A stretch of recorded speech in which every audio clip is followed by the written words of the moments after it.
third quarter. Tim, Mike, Maurice, take it away.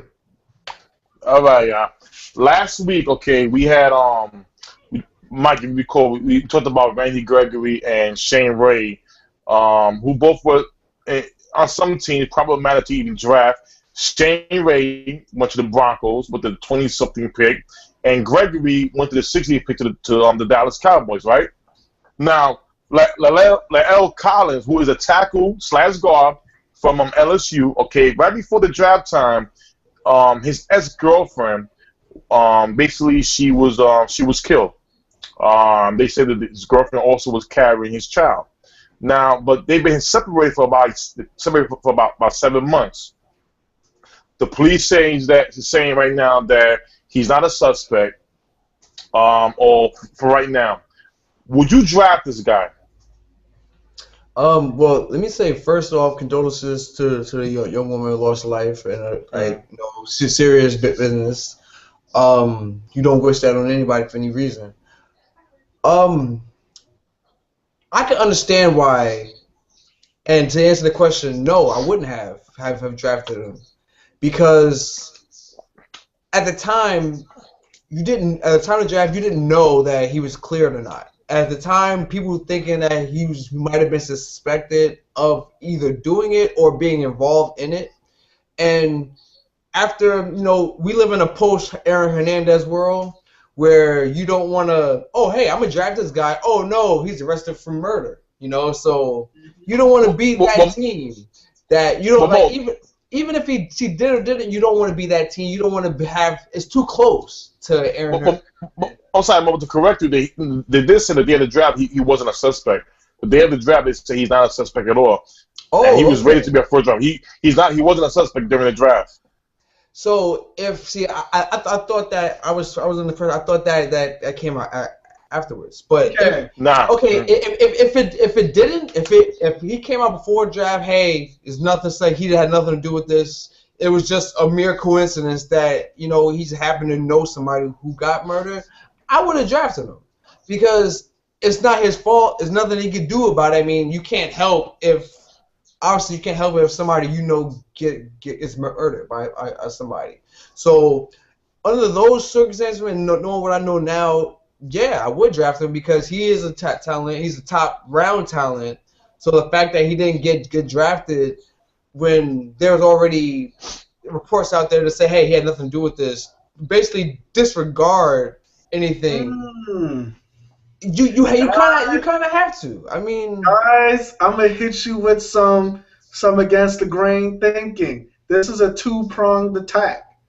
Right. I think first off, a lot of teams came with what you thought, Mo. Even if the cops said it, I don't think the news of it came up so fast. I don't know if any NFL teams had enough time to figure it out. They probably want every team who wanted to draft him, or from my later point, who he wanted to draft him, did not have enough time to get out all the doubt. Because here's the thing. You can't go by one report anymore in this day and age, because all it takes is one cell phone video, one testimony, and everything doesn't change. And NFL teams can't say I didn't know anymore. They can't say that. They have to go by their due diligence. But here's where I flipped the script. He was talking more so himself about wanting to come out the draft, even though he knew he was innocent. You dig?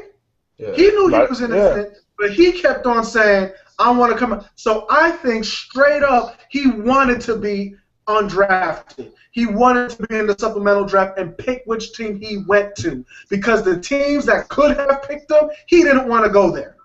That's what happened. You know what's funny, Mike? I don't know, maybe we ate the same sandwich or something like that today or something. But man, cold cuts is abundant. No, it is. But you know what it is? It's these players now. They also market. They also, when it comes to visiting, they want to visit certain teams that they know. Okay, if I put myself on this team, I have a chance to start. I want to make my contract. I want to make this money. Mm-hmm. Now, La'el Collins. And granted, he's not a suspect, thank God. But now he gets to pick and choose what team he wants to go to because he wanted to withdraw from the draft and go undrafted. He also even tried the supplemental draft. The NFL declined it, so he couldn't do that. Okay, so now, okay, I'm undrafted. Currently, I believe as of yesterday, the Miami Dolphins sent former LSU players to his house to try to recruit him. Bills too. La'el Collins, La'el Collins also spoke to the Bills, and for some reason, I don't know. Everybody keeps saying that my Dallas Cowboys, we love trouble. He has an interview with the Dallas Cowboys. So, and we do need a guard because Ronald Leary might be out next year. So my thing is this. Okay, he's not a suspect. Again, a team, a strong organization should have no problem picking this kid up. Well, should have no problem. I'm going to add something real quick. And just to add to Tyrone Davis, very few times I agree with where he said that he could be an unofficial suspect. Now, they do this all the time. They can say you're not a suspect, and then out of nowhere, the DA double back. Okay, but you know what, Sean? He's not 100% out of the water yet. No, all right, but Sean, but you know what, Sam? Guess what? The reward is bigger than the risk. You didn't waste a first round pick on him, no second, no third. If you sign him as an undrafted free agent, he's probably gonna make nothing but $500,000. So if you sign this guy, you're getting a top player, if not convicted, if not a suspect, and he starts for this football team. Guess what? You got a Pro Bowl player for free, practically. Yeah. Me personally, I'm like, if knowing what I know now, I'm like, hey, you know what? You don't really want to touch the guy in the first round, second round, third round. If I'm a GM and this guy is still sitting around by the 6th or 7th round, I'm throwing that pick at him so fast because let's keep it real. Most 6th and 7th round picks, every 6th and 7th round pick is not Tom Brady. Most of those picks end up getting discarded anyway. Those guys end up out of the league sooner than later anyway. So, if anything, what would you rather pick at that time? Would you rather have a top 10 or a top round draft pick with a 7th round pick, or would you have some 7th round talent with a guy who can really just be out of the league in about 2 years anyway? Here's why I put it on him. Burn that pick. Here's why I put it on him. Because he was putting it out there that I'm not going in this draft. I want to clear my head up. See, that's the thing. There's one thing to say, if he was hungry and was trying to sell people look, man, I'm innocent. This is just a big misunderstanding. I just happen to know this girl that died, saying all the right things. He probably would have been picked up in the 5th round. But, why would you say something that, A, makes people suspicious, or B, makes you look, you don't even want to go to any of these teams unless you wanted to pick your team. Because I was listening.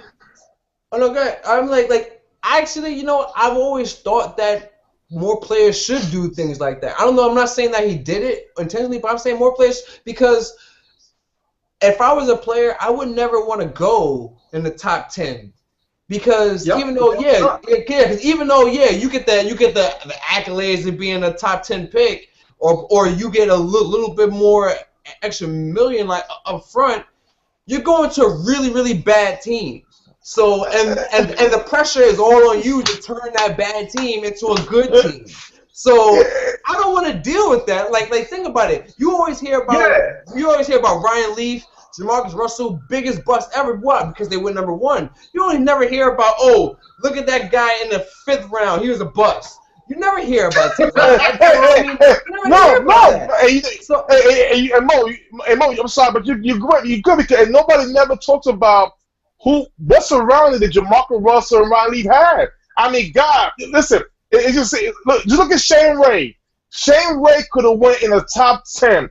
You look at that list. There's only Tampa Bay is the only team I want to go to in that top 10. That's the only team. They the game James Winston. He's with the Denver Broncos. Where first of all, you're going to a strong organization with John Elway.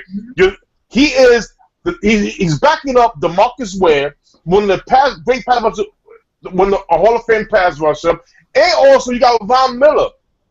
Yeah. How would you not want to go around these guys? So my thing is this: he's gonna make a instant impact right off the bat. Not going to the Cleveland Browns or I can't say the Rams yet. The Rams are a pretty good team out there, but the Tennessee Titans, you want to go to the back end. Yeah. Look at Randy Gregory, same thing. Let's think about it. I'm not trying to say my Cowboys is the greatest at all, but we are a big time organization. You have chance to succeed over there, especially for the point where we at. See, I mean that's the whole point. At this point in time, every rookie in the NFL should be like, you know what? I don't want to be drafted first. I want to be drafted towards the end of the first round. Why? Because of the new rookie weight scale that got put in. It doesn't matter if you get drafted number 1 or number 31. You're still going to get on this little itty bitty pay scale. So you're not making any money the first 4 or 5 years that you're in the league anyway. So you might as well go to a good team. If you go to a good team, check this out. You get your money. Even if you play the same, even if you play the same on every team you go to, you would be better off playing good on a team that has more Sunday night games. Exactly. Because now the country knows who you are. So who you are. Not even about playing better. If you play the same on every team, if you play great on Cleveland, no one's going to see you anyway. You play great on Dallas, that got damn near every Sunday night game, you get endorsements. You are a household name. And come year 4, it's time to eat. It's time to eat. It's time to get Eat cold cuts. Listen, did we not see Mariota's face when he got drafted by Tennessee? He wanted to throw up. I don't care what anybody. When you draft, you crying tears. You excited. James Winston was eating crab leg. Eating some red lobster crab. He was like, it's crab time. We eating. Mariota in Tennessee, he like this. Yeah. He has Chip here in Texas. Yo, Chip, come on, Chip, what's up? Chip, what's going on, Chip? Make the trade, Chip. Yeah. I mean, Amari Cooper. Did you see his picture when they visited his house with the football? He was not. I mean, my God, not happy. Amari Cooper, he was not happy. Dorian Beckham. Dorian Beckham. He was going to the team that. If you look at his visits, even the Cowboys actually coming. He declined the Cowboys. You know why? There's no space for you on his roster. He knew that. He wanted to go to teams that has no wide receivers. That brother was marking himself. He says, you know what? I want to prove to the – I want to be the number one guy. But here's the problem. You went to Tennessee. You got 2 rookie quarterbacks throwing the football. Yeah. That's not going to help. That's not going to help. These – listen, I would not – let me tell you something. If I could do a spoof comedy, I would do them when you have college football players about to go in the NFL, and there's a bad team right there looking at you. I'm smoking weed during the interview. Look, exactly. Don't draft me. Don't draft me. Look. I just smoked this. Look. I just smoked this. Please let me go past 15. You know what? Guess what? Listen. Yo, you see Barrett Hundley? He's happy. You know why? I'm backing up Aaron Rodgers. I'm backing up the best quarterback in the league. And guess what? When his time is over, in about 3 years, 4 years maybe, I'll be crystal gold. And man, not only that, look at every backup quarterback who leaves Green Bay while Rodgers is still there. They get paid. Yeah, they still get paid. Exactly. This is why, this is why I was like, everybody's like before the draft. Oh, will Marcus Mariota slip? Is he gonna fall in the draft? I'm like, is that a bad thing? I mean, look how that worked. Look how that worked out for Aaron Rodgers. Aaron Rodgers was projected to be a top pick. Ended up sliding to number 22 or something to Green Bay. Super Bowl champion, MVP of the league. Where's the first pick of that draft again?